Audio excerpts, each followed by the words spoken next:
Alhamdulillah wassalatu wassalamu ala rasulillah. Allah said in Surah An-Nur, ayah number 56, what means perform the prayers and pay zakah. Allah has ordered the Muslim who has money on which zakah is due to pay a small amount from that money to the poor Muslims and others whom Allah has mentioned in Surah At-Tawbah in verse number 60.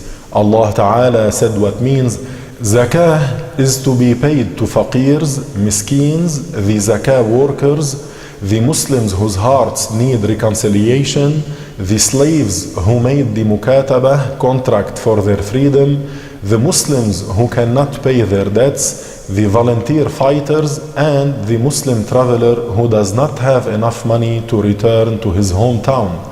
So it's permissible to pay zakah to these 8 kinds mentioned in the ayah. 1. The faqirs.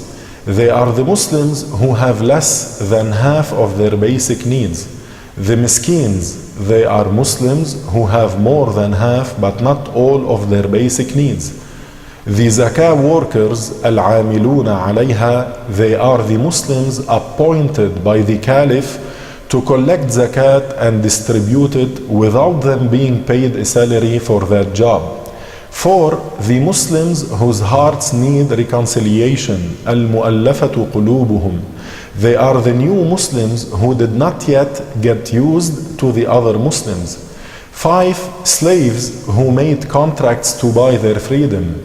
They are the Muslim slaves who made contracts with their masters to sell them their freedom, but they were not able to pay the amount of money upon which the agreements were made. 6. Muslims who cannot pay their debts, al-gharimun. They are Muslims who have lawful debts to pay but do not have enough to pay them. 7. The volunteer fighters, fi sabilillah. They are Muslim fighters who volunteer to fight the enemy for the sake of Allah without being paid for that from the Muslim treasury. 8. The Muslim traveler who does not have enough money to return to his hometown, Ibn Sabil.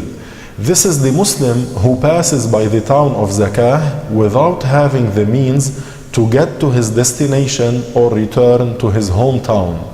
In the end, I ask Allah Tabaraka wa Ta'ala to grant us the sincere intentions and the proper comprehension. Walhamdulillahi Rabbil Alameen.